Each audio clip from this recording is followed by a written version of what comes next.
इस वीडियो में class 12 chapter number 1 physics के हाईली एक्सपेक्टेड टॉपिक्स डिस्कस करने वाले हैं। इस तरीके से करेंगे कि आप सारी डेरिवेशन जितनी भी हैं वो सारी आपको सिमिलर दिखने लगे, उनमें एक रिलेशन आप फाइंड कर पाओ और कितना परसेंट डिफरेंसेस उनमें हैं और वो डिफरेंसेस कहाँ कहाँ पर आ रहे हैं।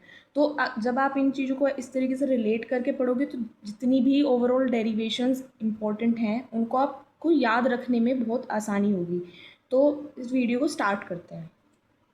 तो हम पहले टॉपिक से स्टार्ट करते हैं जिसका नाम है गोज लॉ। तो गोज लॉ की जब भी हम बात करते हैं ना तो आपको हमेशा एक सरफेस कंसिडर करना पड़ता है और वो सरफेस कैसा होगा, एक क्लोज्ड होगा, क्लोज्ड सरफेस होगा। ठीक है, ये जो सरफेस होगा इमेजिनरी होगा, ठीक है, रियल नहीं होगा।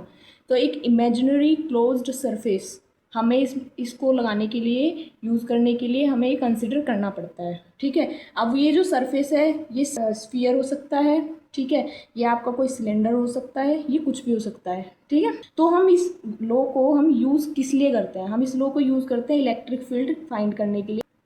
इनफाइनाइट वायर जिस पर आपका जो चार्ज है वो डिस्ट्रीब्यूटेड है यूनिफॉर्मली। ऐसे ही एक थिन शीट वाला होता है, वो भी हाईली इंपॉर्टेंट है। स्फेरिकल शेल वाला आता है एंड एक सॉलिड स्फीयर, ये वाला। ठीक है, तो ये चारों जो एप्लीकेशंस हैं ये गोज लॉ की बोर्ड एग्जाम के लिए हाईली इंपॉर्टेंट है। तो आज हम इन सबको कवर करेंगे। तो गोज लॉ की बात कर रही थी तो मैं बता रही थी कि गोज लॉ के लिए सबसे पहले आपको एक इमेजिनरी क्लोज सरफेस कंसिडर करना ही होता है, दिस इज कंपल्सरी।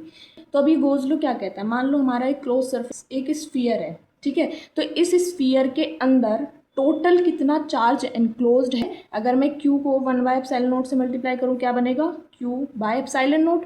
तो ये जो Q/एप्सिलॉन नोट है ये जब हम हमारी इसकी पूरी वैल्यू निकलते हैं तो ये क्या देता है, इस क्लोज्ड सरफेस के अंदर कितना फ्लक्स है, नेट फ्लक्स है, वो हमें ये प्रोवाइड कर देता है। फ्लक्स अगर आपको समझ नहीं आ रहा तो फ्लक्स क्या होता था, फ्लक्स होता था कि हमारे पास कोई एक सरफेस है एंड इस सरफेस से कितनी number of electric field lines इस सरफेस से पास हो रही हैं। ठीक है, वो होता है हमारा फ्लक्स और उसको हम फाई से डिनोट करते हैं। तो इसका फॉर्मूला क्या बन गया, E.ds इंटीग्रल ऑफ, देखो यहाँ पर इन दोनों के बीच में है डॉट प्रोडक्ट, तो फिर क्या हो जाएगा E.ds कोस थीटा। अब ये जो इंटीग्रल तो रहेगा ही रहेगा। अब ये जो थीटा है ये होता है एंगल, एंगल किसके बीच में, इलेक्ट्रिक फील्ड एंड सरफेस, इन दोनों की जो डायरेक्शन होंगी उनके बीच में जितना एंगल बनेगा दैट इज योर थीटा। ठीक है, अब देखो ये गोज लॉ आपको समझ में आ गया होगा। अब इसकी एप्लीकेशन जो मैंने आपको 4 बताई हैं highly important for your board exam, तो इनको करने से पहले ना मैं आपको कुछ स्टेप्स बता देती हूँ कि आप इन्हें कैसे करेंगे, इनकी डेरिवेशन। तो इनके लिए स्टेप्स आप सबसे पहले लिख लो। अब जब मैं स्टेप्स आपको बता रही हूँ तो आपको मेरे ऊपर ये बिलीव रखना है कि जो मैं बता रही हूँ ऐसा ही होता है एंड यही स्टेप्स आपको फॉलो करने हैं। ठीक है, थोड़ी देर आप पेशेंस रखेंगे, पहले स्टेप्स अच्छे से समझेंगे, फिर उसके बाद एक एक करके इन पर अप्लाई करेंगे, आपको सारी चीज़ें 1 मिनट में क्लियर हो जाएंगी। समझ में आ गया होगा। तो सबसे पहले स्टेप्स देख लेते हैं। तो सोल्यूशन यानी कि इमेजिनरी एक क्लोज्ड सरफेस आपको कंसिडर करना होता है। अब आपने सरफेस कंसिडर कर लिया, उसके बाद क्या करना है, E और DS, ठीक है, इनकी डायरेक्शन के बीच में थीटा फाइंड करना है कि कितना थीटा बन रहा है इस गॉसियन सरफेस पर। थर्ड स्टेप में आपको क्या करना है कि आपको निकालना है फ्लक्स और वो आप निकालोगे E.ds और इसका integral over that closed surface. समझ में आ गई। अब आप इसे फिर कैसे सोल्व करोगे, पूरी फाई की वैल्यू निकालनी है थर्ड स्टेप में आपको, वो कैसे निकालोगे, इंटीग्रल E.ds डॉट प्रोडक्ट है कोस थीटा, ये जो थीटा की यहाँ वैल्यू निकाली थी इसमें सब्स्टिट्यूट कर देंगे डायरेक्टली। E कांस्टेंट रहता है, ये बाहर निकल जाएगा, ds का आपको इंटीग्रेशन करना होता है एंड कोस थीटा की वैल्यू जब थीटा पुट करते हो तो वहाँ से आ जाता है। तो सारी चीज़ें जब ओवरऑल आप डालते हो तो यहाँ से फाई की वैल्यू मिलती है। ठीक है, फोर्थ स्टेप में आपको गोज लॉ यूज़ करना है। अगर आप चार्ज निकालोगे अपॉन में एप्सिलॉन नोट करोगे तो उससे फाई निकलेगा। अब एक फाई तो यहाँ से आ चुका है, एक फाई आपका यहाँ से आएगा। ठीक है, तो थर्ड एंड फोर्थ स्टेप में जो फाई आएंगी ना उन दोनों को फिफ्थ स्टेप में जाके क्या करना है, आपको कंपेयर कर देना है। जब आप कंपेयर करेंगे तो वहाँ से इलेक्ट्रिक फील्ड फाइंड हो जाएगा। अब कैसे होगा एक एक करके हम समझेंगे, पर आपको ध्यान रखना है कि पहले एक फ्लक्स यहाँ से निकालेंगे आप, एक फ्लक्स गोज लॉ की हेल्प से निकलेगा, फिर कंपेयर करना है एंड वहाँ से E निकल जाएगा। आपको क्लियर हो चुका होगा। ये वाले जो third fourth and fifth step है ये थोड़े मैथमेटिकल है, ठीक है, लेकिन ये वाले जो 2 फर्स्ट एंड सेकेंड स्टेप हैं ये थोड़े समझने वाले हैं। तो सबसे पहले हम क्या करेंगे, इन चारों के लिए एक साथ रिलेट करते हुए हम इन ये फर्स्ट एंड सेकंड स्टेप देखेंगे कि इन सभी एप्लीकेशंस के अंदर गॉसियन सरफेस कैसा बनेगा और क्यों बनेगा। फिर इनके बीच में थीटा, इनकी डायरेक्शन कौन सी होंगी इन दोनों की, और फिर थीटा कैसे फाइंड कर रहे हैं। चारों एप्लीकेशंस के लिए हम ये 2 स्टेप करते हैं, ठीक है। जब ये हो जाएंगे फिर बाकी के 3 स्टेप जो है मैथमेटिकल हैं। वो एप्लीकेशन हैं जिनकी हमें डेरिवेशन पढ़नी है। तो जितने भी बताए हैं मैंने स्टेप, उनमें से स्टेप 1 एंड 2 वो मैं पहले इन चारों के आपको रिलेट करवा के वो समझा देती हूँ। 3rd 4th और 5th स्टेप्स हैं वो सारे मैथमेटिकल हैं, तो वो उन्हें आप इजीली कवर कर सकते हो। उनको भी हम बाद में देखेंगे, पर सबसे पहले हम इन चारों के लिए फर्स्ट एंड सेकंड स्टेप देख लेते हैं, ठीक है। जिसमें हमें गॉसियन सरफेस बनाना है, इलेक्ट्रिक फील्ड एंड सरफेस की डायरेक्शन देखनी है, फिर उनके बीच में थीटा फाइंड करना है। स्टार्ट करते हैं। ये जो फर्स्ट एंड सेकंड है ये बिल्कुल आपस में बहुत ज़्यादा सिमिलर हैं। 3rd और 4th है ये भी बहुत ज़्यादा सिमिलर है। तो अब स्टार्ट करते हैं फर्स्ट से। तो फर्स्ट में क्या है आपके पास, लॉन्ग स्ट्रेट वायर है, इनफाइनाइट है, ठीक है। तो एक वायर बना लो एंड हम ये कंसिडर कर रहे हैं कि ये इनफाइनाइट तक जा रहा है, समझ में आ रहा होगा। और इस पर हमारा चार्ज यूनिफॉर्मली डिस्ट्रीब्यूटेड है, तो हमने यूनिफॉर्मली डिस्ट्रीब्यूट कर दिया। अब देखो ये सेकेंड वाले में क्या है, थिन शीट है, साइड में बना लेती हूँ मैं। तो यहाँ पे क्या है, थिन शीट है, तो शीट बना लेते हैं। अब क्योंकि ये जो है शीट इनफाइनाइटली लॉन्ग है इसलिए मैंने इसकी शेप इस टाइप से बनाई है। मैं बता देती हूँ कि ये इनफाइनाइट है, ऐसे शो कर रही हूँ, ठीक है। अब इस पर भी हमारा यूनिफॉर्मली चार्ज डिस्ट्रीब्यूटेड है, डिस्ट्रीब्यूट हो चुका है, ठीक है। अब हमें फर्स्ट स्टेप में क्या बोला गया था कि हमें गॉसियन सरफेस कंसिडर करना होता है गॉस लॉ के लिए। देखो मान लो ये पेन, ये कैसी शेप है इसकी, वायर इसी टाइप का होता है ना। उसके ऊपर क्या होता है, एक सर्कुलर एंड ऊपर की साइड होगा, वायर में एक नीचे की तरफ होगा, है ना। इसमें तो एक तो नुकीली साइड है, बट इसके अंदर ऐसा नहीं होता है, दोनों साइड से सिलेंड्रिकल फॉर्म में होते हैं। तो इसलिए इसका जो गॉसियन सरफेस हम कंसिडर कर रहे हैं वो सिलेंडर फॉर्म का कर रहे हैं। तो हम एक सिलेंडर बना लेते हैं इसमें, वायर को जो कवर करेगा, ठीक है। तो इसका गॉसियन सरफेस सिलेंड्रिकल फॉर्म का होगा। तो ये आपको समझ में आ गया होगा। अब देखो जो शीट है ये भी कुछ इसी टाइप की है, लेकिन इन दोनों में डिफरेंस क्या है, ये 1 डायमेंशन है और ये जो शीट है वो 2 डायमेंशन है, ठीक है। जैसे आप इस शीट को भी आप कंसिडर करेंगे तो ऐसे अगर मैं इसे सीधा कर दूँ तो दोनों साइड से, एक इधर इधर दोनों साइड से, ठीक है। अब जो सिलेंडर है ना वो जैसे शीट है इसके बीच से ऐसे निकल रहा है, तो हमें क्या करना है, इस शीट के बीच से हमें क्या सिलेंडर को निकालना है। तो हमने क्या सिलेंडर निकाल लिया है, देख पा रहे होंगे आप। तो मान लो ये सिलेंडर है, आप अच्छे से डायग्राम बना लेना। इलेक्ट्रिक फील्ड एंड सरफेस की डायरेक्शन हम चेक करेंगे एंड फिर उसमें थीटा फाइंड करेंगे। तो कैसे करेंगे, देखो जो जितना भी पॉजिटिव चार्ज है, पॉजिटिव चार्ज से इलेक्ट्रिक फील्ड की डायरेक्शन अवे जाती है। अगर इन केस इस पर नेगेटिव चार्ज होता तो इसके टूवर्ड्स आती। तो देखो यहाँ पॉजिटिव चार्ज है इसलिए इलेक्ट्रिक फील्ड की डायरेक्शन अवे जाएगी, ये है इलेक्ट्रिक फील्ड की डायरेक्शन। अब मैंने 3 जगह क्यों बनाया, क्योंकि सिलेंडर के 3 सरफेसेस हैं। ऊपर वाला सरफेस सर्कुलर, एक नीचे वाला सर्कुलर एंड, और एक ये कर्व सरफेस। समझ में आ रहा होगा। अब इलेक्ट्रिक फील्ड की डायरेक्शन तीनों में सेम डायरेक्शन में। एंड अब जब सरफेस की बात करते हो तो इसका जो सरफेस है ना वो ऊपर की डायरेक्शन में, देखो इसका सरफेस कहाँ है, ऊपर की डायरेक्शन में, ये ऊपर की डायरेक्शन में, ठीक है। तो ये सरफेस की डायरेक्शन है ऊपर। तो इनके बीच में थीटा कितना बना, थीटा बना है 90 डिग्री। फर्स्ट सर्कुलर एंड की बात कर रहे हैं हम। इसकी बात करें तो ये जो कर्व सरफेस है इसके लिए थीटा, यहाँ पर जो ds है, ds की डायरेक्शन यानी कि n कैप, वो भी क्या है इलेक्ट्रिक फील्ड की डायरेक्शन में, तो थीटा हो गया 0 डिग्री। और इसमें क्या है, इसकी सरफेस की डायरेक्शन नीचे की तरफ है, ठीक है, n कैप। तो इनके बीच में जो एंगल बना है थीटा दैट इज़ 90 डिग्री। तो ये आपको समझ में आ गया होगा। अब इसमें देखो, इसमें पॉजिटिव चार्ज से इलेक्ट्रिक फील्ड की डायरेक्शन, देखो पेज के इधर भी पॉजिटिव चार्ज है, इधर भी है, ये मान लो पेज है हमारा, ठीक है। तो इस साइड से इलेक्ट्रिक फील्ड की डायरेक्शन इधर जाएगी, इस साइड से इलेक्ट्रिक फील्ड की डायरेक्शन इधर जाएगी, क्योंकि दोनों साइड चार्ज डिस्ट्रीब्यूटेड है, वो भी पॉजिटिव चार्ज। तो हमारा जो पॉजिटिव चार्ज की वजह से इलेक्ट्रिक फील्ड की डायरेक्शन इधर गई और इस वाले एंड से इधर चली गई। सेंटर को आप किसी भी डायरेक्शन में दे सकते हो, चाहे इधर चाहे इधर। शीट के लिए इलेक्ट्रिक फील्ड की डायरेक्शन आपको पता चल चुकी है। अब हमें डायरेक्शन देखनी है, जो सरफेस है उसकी डायरेक्शन किस साइड होगी। अब जैसे इसके 3 सरफेसेज हैं इस सिलेंडर के, तो इस वाले एंड की सरफेस की डायरेक्शन होगी एन कैप इस साइड, ठीक है, एंड इस वाले में इस साइड। और अगर इस कर्व सरफेस की बात करते हैं तो इसके लिए होगी इस साइड, ठीक है।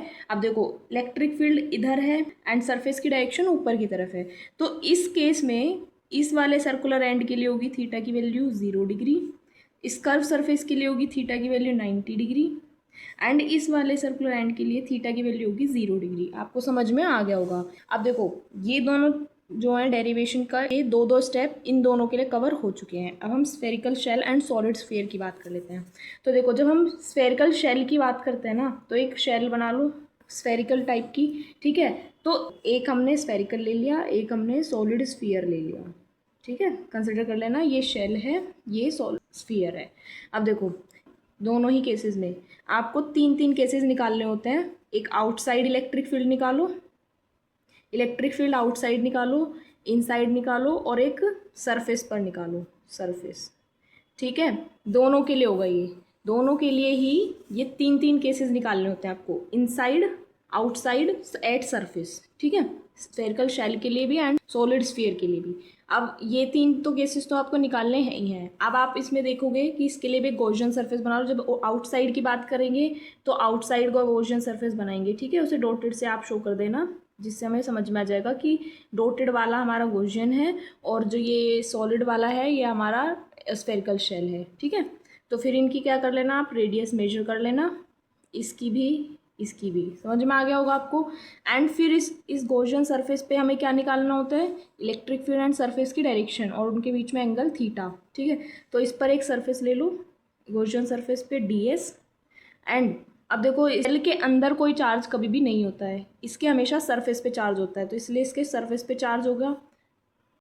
ये चार्ज मैंने डिस्ट्रीब्यूट कर दिया है। अब आप देख सकते हो कि पॉजिटिव चार्ज से इलेक्ट्रिक फील्ड की डायरेक्शन अवे होगी, दैट मीन इस डायरेक्शन में इलेक्ट्रिक फील्ड की डायरेक्शन होगी और इसी डायरेक्शन में ये जो सरफेस है इसके लिए भी इसकी डायरेक्शन बाहर की तरफ होगी। तो थीटा की वैल्यू क्या होगी, 0 डिग्री। जैसे यहाँ पर सिलेंडर था इन दो केसेस में, तो सिलेंडर के 3 एंड थे, ठीक है। तो तीनों के लिए हमने अलग अलग थीटा निकाला। अब इसमें तो एक ही है तो इसमें हमें एक ही बार निकालना है। जैसे हमने इसमें निकाला ऐसे ही इसमें निकालेंगे। अब ये तो हो गया आउटसाइड का केस। जब हम इनसाइड लेंगे तो इनसाइड हमें डॉटेड लाइन से बनाना होगा एंड उसमें भी ऐसी रिप्रेजेंटेशन हमें करनी होगी। फिर जब सरफेस पे लेंगे तो भी सेम यही होगा, पर उस केस में ये दोनों जो हैं गॉसियन सरफेस एंड ये जो हमारा रियल स्फेरिकल शेल है, ये दोनों मतलब एक ही जगह लाई करेंगे दोनों, ठीक है। बस ये डिफरेंस आ जाता है। बाकी जो आपके डायग्राम है वो आपको समझ में आ गए होंगे, आप कैसे कैसे बनाओगे, थीटा कैसे फाइंड करोगे। अब जैसे मैंने इसके लिए सिखाया ना वैसे ही आपको इसके लिए भी करना है, सॉलिड स्फीयर के लिए भी। तो अब चारों केसेस के लिए ना, चारों एप्लीकेशन के लिए अभी तक आपको डायग्राम्स, इनकी गॉसियन सरफेस कैसे बनाते हो, इनकी डायरेक्शन कैसे चेक करते हो और उनके बीच में एंगल कैसे देखते हो, ये चीज़ें आपको समझ में आ गई होंगी। अब हम बढ़ते हैं third, fourth and fifth step की तरफ कि आप उन्हें कैसे कंप्लीट करोगे। अब हम डेरिवेशन की बात कर रहे हैं, तो मैंने वापस से डायग्राम बना लिया है, आपको पहले समझा चुकी हूँ तो आपको समझ में आ चुका होगा ये वाला डायग्राम कैसे बनाए। तो अब इसके लिए डेरिवेशन आप कैसे करेंगे, देखो थर्ड स्टेप कर रहे हैं हम, फर्स्ट एंड सेकंड स्टेप हो चुका है। थर्ड स्टेप में आपको क्या करना होता है, फाई निकालना होता है, फाई नेट। तो फाई कैसे निकालोगे आप, फाई निकालोगे तीनों सर्फेसिस का अलग अलग, यानी phi for surface 1, phi for surface 2 and phi for surface 3। And phi का फॉर्मूला क्या होता है, E dot D S for S1, integration E dot ds for S2 and integration E dot ds for S3। ध्यान से समझना, क्योंकि एक बार आपको ये वाला केस का समझ में आ गया थर्ड, फोर्थ और फिफ्थ स्टेप कैसे करना है, बाकियों का भी बिल्कुल सेम ऐसे ही होगा, ठीक है। फिर आपको अगर ये समझ में आ गया तो वो भी आप इजीली कर पाओगे। तो यहाँ पे देखो ई डी एस के बीच में देखो E D S cos theta हो जाएगा, थीटा की जगह रखना है। फर्स्ट सरफेस के लिए 90 डिग्री, सेकेंड सरफेस के लिए कोस थीटा है 0 डिग्री एंड थर्ड के लिए है कोस 90 डिग्री वापस से, ठीक है। बाकी चीज़ें मैं इंटीग्रेशन के साथ लिख देती हूँ, integration E D S, integration E D S, ये सरफेस 3, सरफेस 2, सरफेस 1। अब देखो E D S as it is into 0, तो ये हो जाएगा पूरा 0 S1, ये हो जाएगा ई डी एस फॉर S2 और ये हो जाएगा, मैं इसे डायरेक्टली 0 भी लिख सकती हूँ, है ना। ये भी 0 हो चुका है हमारा। अब देखो ये क्या होगा, 0 plus integration E D S for S2 0। तो जब हम ई डी एस का इंटीग्रेशन करते हैं ना तो क्या होता है, ई बाहर आ जाता है क्योंकि कॉन्स्टेंट है ये। एंड डी एस का जब इंटीग्रेशन करते हैं, डी एस क्या है, ये कर्व सरफेस है इस सिलेंडर का, है ना। सेकेंड सरफेस की बात जब हम करते हैं तो सिलेंडर के कर्व सरफेस का एरिया कैसे निकालते हो आप, इंटीग्रेशन जब हम करेंगे तो हमें एरिया पुट करना है। तो जब हम इसका इंटीग्रेशन करेंगे ना तो आपको क्या करना है, पहले तो इसकी पूरी लेंथ ले लो, यहाँ से लेके यहाँ तक, तो हम कंसिडर कर रहे हैं इसकी पूरी जो लेंथ है वो L है, ठीक है। तो ds का इंटीग्रेशन करते हैं जब S2 के लिए, तो ये जगह E इंटू 2πRL, समझ में आ गया ना। ये फाई है तो इसको फर्स्ट इक्वेशन मान लो, ये फर्स्ट इक्वेशन हो गई। अब जो सेकंड इक्वेशन निकलेगी फोर्थ स्टेप में, मैंने क्या बताया था, गोज लॉ यूज़ करना है, तो गोज लॉ यूज़ कर लेते हैं। गोज लॉ क्या कहता है, वो कहता है phi equals to Q by Q inside by epsilon naught, और क्यू यहाँ पे क्या होगा, इनफाइनाइट है, ये जो वायर है इनफाइनाइटली लॉन्ग है और चार्ज जो है यूनिफॉर्मली डिस्ट्रीब्यूटेड है। तो इसलिए हम यहाँ पर वन डायमेंशनल के लिए अगर ऐसा कोई सिचुएशन आता है तो वन डायमेंशनल के लिए निकालते हैं हम लीनियर चार्ज डेंसिटी की हेल्प से। तो वो कैसे निकालेंगे, वो होता है लैम्डा एल, ठीक है। तो अब ये क्यू की वैल्यू जो है लैम्डा एल यहाँ पुट कर देते हैं अपॉन में एप्सिलॉन नोट, फाई की वैल्यू आ गई। अभी जो फाई की एक ये एक सेकंड इक्वेशन है, दोनों इक्वेशन को कंपेयर कर लेंगे, ये फिफ्थ स्टेप पे आ चुके हैं हम। तो कंपेयर करेंगे तो क्या हो जाएगा, ये हो जाएगा lambda L by epsilon note that is E into 2πRL। मैंने वैल्यूज़ रख दी हैं दोनों फाई की। अब यहाँ से क्या मैंने क्या बोला था लास्ट में, जब आप कंपेयर करते हो तो इलेक्ट्रिक फील्ड की वैल्यू आ जाती है, तो ये मल्टीप्लाई में नीचे आएगा डिवाइड में, तो लैम्डा एल बाय 2πRL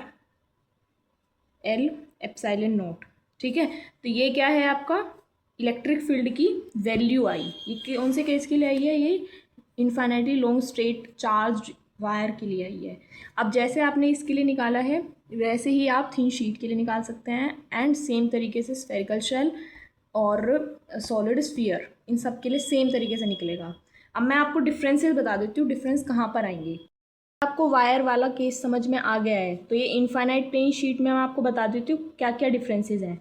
यहाँ पर देखो, आपको पता था यहाँ सरफेस 1 के लिए थीटा की वैल्यू कितनी थी, 0 डिग्री, इधर कितनी थी, ये भी 0। और ये जो कर्व सरफेस था, शीट की बात हो रही है, तो शीट के केस में कर्व सरफेस देखो यहाँ पे क्या बन रहा है, 90 डिग्री बन रहा है ना। तो हमें सरफेस 2 में 90 डिग्री रख देंगे, सरफेस 1 एंड सरफेस 3 में 0 0। तो जब इसे सोल्व करेंगे तो ये 0 हो गया और बाकी 2 रह गई। क्योंकि ये दोनों सेम सेम है तो इनको जब हम इंटीग्रेट करेंगे तो हम डायरेक्टली पूरा पूरा नहीं सोल्व कर रहे हैं इस बार, हम इसको ये लिख रहे हैं, तो ये बन जाएगा 2EA। अब ये क्यों लिख रहे हैं मैं बताऊंगी, एक मिनट बाद बताऊंगी, ठीक है। फिर जब हम गॉस लॉ लगाते हैं ना तो क्यू बाय एप्सिलॉन नोट, अब ये जो क्यू है इसके लिए इस बार हम सरफेस चार्ज डेंसिटी यूज़ कर रहे हैं। आप सरफेस चार्ज डेंसिटी क्यों यूज़ करेंगे, पहले वाले में हमने लीनियर चार्ज डेंसिटी यूज़ की थी क्योंकि वो 1 डायमेंशन में था। अब ये जो शीट है ये 2 डायमेंशन का केस है, तो इसलिए हमें सरफेस चार्ज डेंसिटी लेनी पड़ी। समझ में आ गया होगा आपको। तो यहाँ से क्यू की वैल्यू निकालेंगे सिग्मा ए, तो यहाँ से एक और फाई की वैल्यू आ गई। दोनों को आप कंपेयर करेंगे, इधर आप जाके चेक करेंगे तो यहाँ से दोनों को कंपेयर करके जब आप निकालेंगे तो ई की वैल्यू इस टाइप से आ जाएगी। क्लियर है। अब हम देखते हैं यूनिफॉर्मली स्फेरिकल शेल के लिए। देखो ये शेल था, अब इसमें मैंने बताया था 3 केसेस होते हैं, आउटसाइड, इनसाइड एंड सरफेस। तो हम सबसे पहला केस देख रहे हैं आउटसाइड के लिए। तो हमने क्या किया, इन एक तो शेल हमारी खुद की थी क्योंकि आउटसाइड वाला केस देख रहे हैं, तो गॉसियन सरफेस डॉटेड से दिखाया है और उसको हमने बाहर बनाया है। समझ में आ गई बात। अब इस गॉसियन सरफेस पे हमें एक स्मॉल सरफेस लेना होता है, तो आप यहाँ पे देख पा रहे हैं कि मैंने ये स्मॉल सरफेस बना दिया ds। इस ds पर हम इलेक्ट्रिक फील्ड देख रहे हैं एंड इस सरफेस की डायरेक्शन देख रहे हैं। सरफेस की डायरेक्शन को हम n कैप से लिखते हैं। अब देखो जो इलेक्ट्रिक फील्ड है एंड जो सरफेस है, सरफेस की डायरेक्शन है, दोनों क्या है, सेम डायरेक्शन में आ रहे हैं, इसलिए थीटा जो बन रहा है इनका वो 0 डिग्री बन रहा है। ये चीज़ समझ में आ गई होगी। और एक चीज़ आपको समझनी है, ये जो शेल है इसकी रेडियस है कैपिटल R और ये गॉसियन सरफेस की जो रेडियस है वो है स्मॉल r, ठीक है।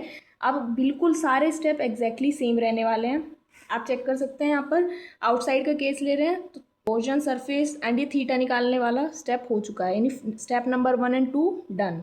थर्ड स्टेप आता है जिसमें हम फाई निकालते हैं, तो ई dot D S, E D S cos theta, theta is 0, यहाँ पे कोस 0 1, तो ई डी एस बचा, ई कांस्टेंट बाहर, डी एस का इंटीग्रेशन कर रहे हैं तो ये आ जाएगा सरफेस एरिया ऑफ स्फीयर, और वो क्या होता है 4πr²। तो एक निकल चुका है। अब हम क्या लगाएंगे, वापस गॉस लॉ लगाएंगे, क्यू बाय एप्सिलॉन नोट, दोनों को क्या करेंगे कंपेयर करेंगे, ई की वैल्यू निकल जाएगी। तो यहाँ से हमें पता चल रहा है बाकी चीज़ें कांस्टेंट है, r² के साथ इन्वर्सली प्रोपोर्शनल वाला रिलेशन है इलेक्ट्रिक फील्ड का, ठीक है। अब इनसाइड द शेल देखते हैं तो शेल के अंदर कोई चार्ज होता नहीं है, तो क्यू की वैल्यू 0, जब इसमें क्यू की वैल्यू 0 पुट करते हैं तो इलेक्ट्रिक फील्ड 0 आता है, which is the minimum value of this, ठीक है, इलेक्ट्रिक फील्ड। अब सरफेस पे जब हम देखते हैं तो दोनों आर सेम उस पर होते हैं तो इसलिए इक्वल हो गए। अब इस यहाँ जो निकला है ना इसमें कैपिटल आर रख देंगे स्मॉल की जगह, जब रखेंगे तो ये आ जाएगा, यानी ई इज़ मैक्सिमम। फिर इनका ग्राफ आपको चेक करना होता है, इधर हमने इलेक्ट्रिक फील्ड बना दिया, इधर हमने रेडियस बना दिया। अब स्टार्टिंग में इनसाइड ज़ीरो था इलेक्ट्रिक फील्ड, फिर ये क्या हुआ, सरफेस पे जाके मैक्सिमम हो गया, पीक पे पहुंच गया, फिर यहाँ से क्योंकि इन्वर्सली प्रोपोर्शनल का रिलेशन था तो ये थोड़ा डिक्रीज हो रहा है। समझ में आ गया होगा आपको। हम फोर्थ वाले पे आ चुके हैं। आप देख पा रहे हो कितने ज़्यादा आपस में सारे स्टेप बिल्कुल सिमिलर हैं। आपको बस गॉसियन सरफेस बनाना है, थीटा निकालना है, ठीक है। ये दो स्टेप करने के बाद बाकी जो third fourth and fifth step है एग्जैक्टली सिमिलर है। इसमें हमने क्या किया है, सॉलिड स्फीयर है और वो भी नॉन कंडक्टिंग है। नॉन कंडक्टिंग के केस में जो भी चार्ज होता है वो कभी भी सरफेस पे नहीं जाता, उसके अंदर रहता है, ठीक है। तो इसलिए ये चार्ज जो इसके अंदर फिल है, तो जब हम गोज लॉ की हेल्प से चार्ज निकालेंगे ना, तो इस बार वॉल्यूम चार्ज डेंसिटी की हेल्प से निकालेंगे, क्योंकि इसके चार्ज जो है ना इस स्फीयर के अंदर भरा हुआ है और इसके सरफेस पर है, ठीक है। तो इसीलिए इसमें हम वॉल्यूम चार्ज डेंसिटी यूज़ करेंगे, ये डिफरेंस आएगा यहाँ पे। बाकी थीटा तो जीरो ही है, ये इतना स्टेप बिल्कुल एग्जैक्टली सेम। गोज लॉ जब लगाएंगे तो क्यू की वैल्यू के लिए हम वॉल्यूम चार्ज डेंसिटी यूज़ कर रहे हैं, rho into 4/3 pi are cube, वहाँ से ये आया है, ठीक है। इस चीज़ को इसमें पुट करेंगे, दोनों को कंपेयर करेंगे, वापस चेक करेंगे तो यहाँ से रिलेशन जो निकला है डायरेक्टली प्रोपोर्शनल का निकला है। आप इसे खुद से हाथ से करके देखेंगे, सिर्फ ऐसे कहानी नहीं सुनेंगे। जब आप कहानी सुनोगे तो आपको लगेगा कुछ समझ नहीं आ रहा है, वैसे ऊपर ऊपर से आ रहा है, वैसे आप लिख नहीं पाओगे कुछ।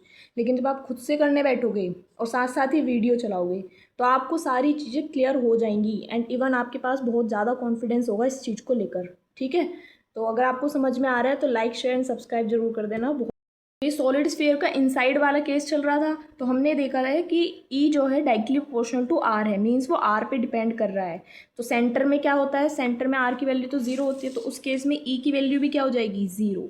और सरफेस पे क्या होगी, आर स्मॉल आर की जगह कैपिटल आर रख देंगे, मींस वहाँ पर मैक्सिमम वैल्यू मिलेगी। और ई आउटसाइड की जब बात करेंगे तो जो शेल में निकाला है वही रिलेशन इसमें आएगा। अब इसमें ग्राफ जब चेक करेंगे तो ई इधर, इधर आर डिस्टेंस है, डिस्टेंस फ्रॉम सेंटर। तो हमने क्या देखा, डायरेक्टली प्रोपोर्शनल वाला रिलेशन था इनसाइड, तो ये स्ट्रेट लाइन बनी और फिर यहाँ जाके मैक्सिमम हो गया इस पॉइंट पर एंड उसके बाद ये डिक्रीज हो रहा है क्योंकि इन्वर्सली प्रोपोर्शनल है।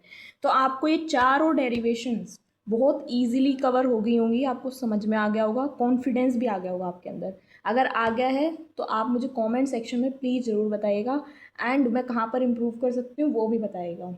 अब हम नेक्स्ट डेरिवेशन की तरफ बढ़ रहे हैं। देखो ये मैंने ऑलरेडी लिस्ट बना रखी है जो चैप्टर 1 के हाईली इंपॉर्टेंट टॉपिक्स हैं और जो मोस्ट एक्सपेक्टेड टॉपिक्स हैं उनकी।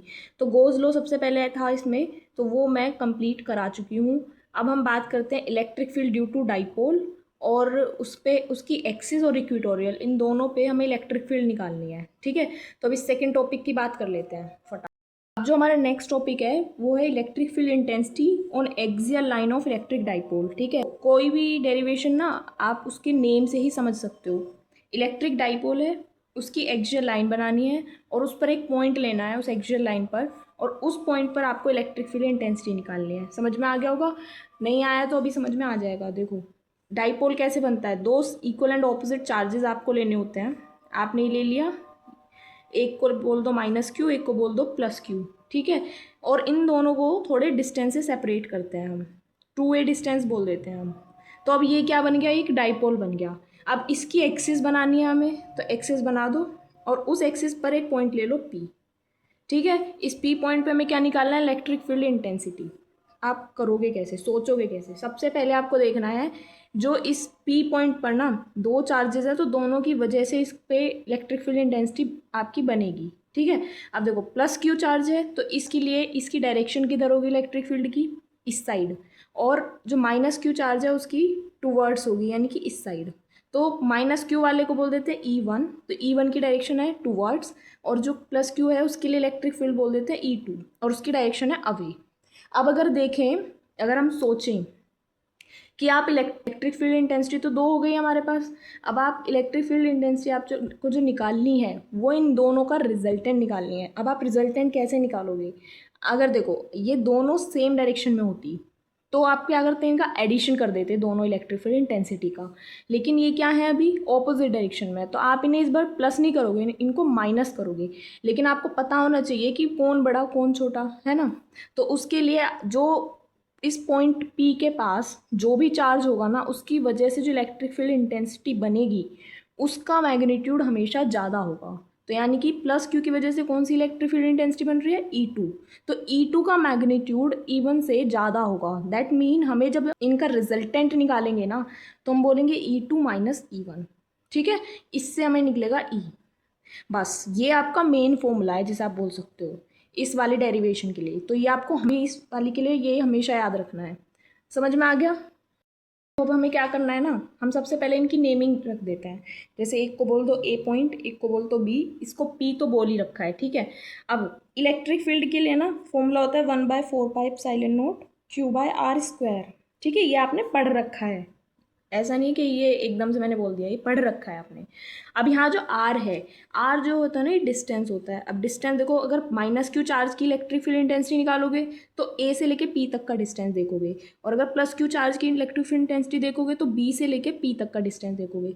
तो यहाँ इतना डाइपोल का डिस्टेंस तो हमें पता है। अब हम देख लेते हैं इसके सेंटर पॉइंट लेके, इसके सेंटर से इस पी पॉइंट तक का जो डिस्टेंस है ना हम कंसिडर करते हैं वो आर है। तो जब ए से पी तक का डिस्टेंस देखेंगे ना तो वो कितना होगा, देखो ये आधा आधा हो सकता है ना, यहाँ से लेके यहाँ तक ए और यहाँ से लेके यहाँ तक ये भी ए है ना, क्योंकि ये सेंटर में है और टोटल 2a है तो इनका आधा आधा हम कर सकते हैं। तो ए पी देखो यहाँ तक का तो आर हमने देख ही रखा है, तो आर प्लस ए, ये क्या बन जाएगा, ए से पी तक का डिस्टेंस आर प्लस ए, ठीक है। और ऐसे ही जब बी पी करेंगे ना तो ये इतना हमारा आर है, इतना माइनस करना पड़ेगा तभी हमारा बीपी निकलेगा। तो यानी कि जगह आर बड़े में से छोटा माइनस कर दो, ठीक है। तो E1 और E2 कैसे निकलेंगे, E1 is for -q charge, E2 is for +q charge. तो E1 E2 की वैल्यू क्या होगी, 1/4πε0 Q/r² जब करेंगे यानी AP का स्क्वायर, तो AP का स्क्वायर यहाँ पे क्या हो जाएगा, r+a का होल स्क्वायर। अब E2 की बात करते हैं, 1/4πε0 Q/r-a का होल स्क्वायर। समझ में आ गई होगी ना बात। क्या करना है, E1 E2 आ चुके हैं, रिजल्टेंट इलेक्ट्रिक फील्ड इंटेंसिटी निकालनी है यानी E निकालना है। वो मैंने आपको समझा दिया कैसे निकलेगा, तो E2 माइनस E1। अब ये जो वैल्यूज़ है ना इनमें सब्स्टिट्यूट करो और डायरेक्टली मैथमेटिकल स्टेप्स हैं उन्हें सोल्व करो, आ जाएगा। मैं आपको दिखा देती हूँ। देखो यहाँ पर E2 की वैल्यू है ये, E1 की वैल्यू है ये, ठीक है, दिख रहा है ना। तो दोनों की वैल्यूज़ हमने यहाँ पे सब्स्टिट्यूट कर दिए, E2 की ये है, E1 की ये है, ठीक है। अब हम क्या कर रहे हैं, जो दोनों में कॉमन चीज़ है उसे बाहर कर लेते हैं। तो हमारे पास Q/4πε0 दोनों में कॉमन है, तो वो हमने बाहर कर लिया। अब अंदर क्या बचा, यहाँ बचा 1/r-a का होल स्क्वायर माइनस 1/r+a का होल स्क्वायर, ठीक है।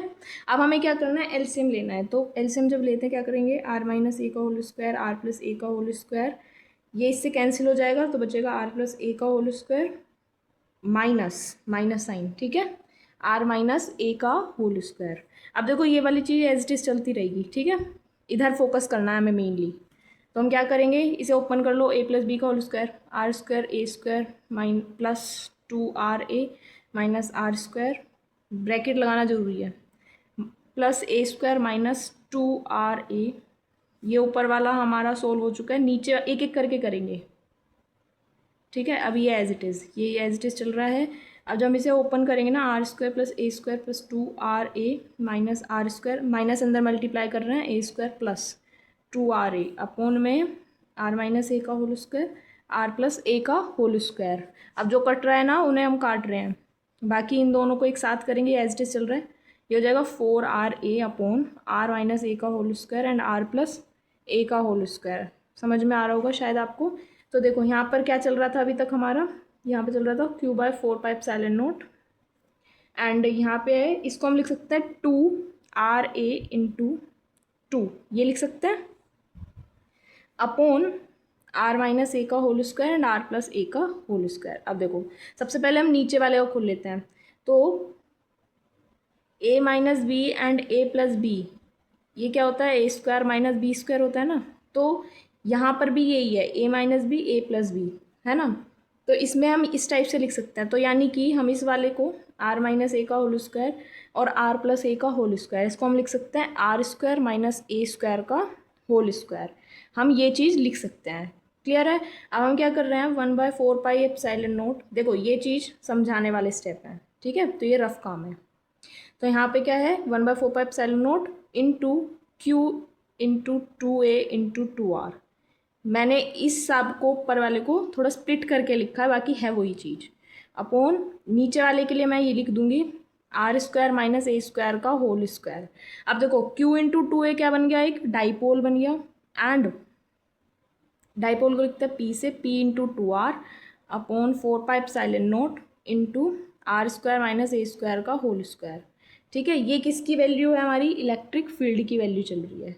तो इतनी कैलकुलेशन तो आपको समझ में आ गई होगी। अब देखो हम एक केस ले रहे हैं कि अगर ये जो ए है, अगर वो बहुत 2a अगर वो बहुत छोटा हुआ, छोटा है ये, ठीक है, आर से, तो 2a जो है ये ए जो है नेग्लिजिबल हो जाएगा। ठीक है, तो यहाँ नेग्लिजिबल होगा तो इस सेम इक्वेशन को हम क्या लिख सकते हैं, ई की वैल्यू ई रख देंगे p into two R upon 4 pi epsilon naught into R square का होल स्क्वायर। ठीक है, क्योंकि ए तो ए की जगह, सॉरी ये आपको दिख नहीं रहा था, आर स्क्वायर का होल स्क्वायर।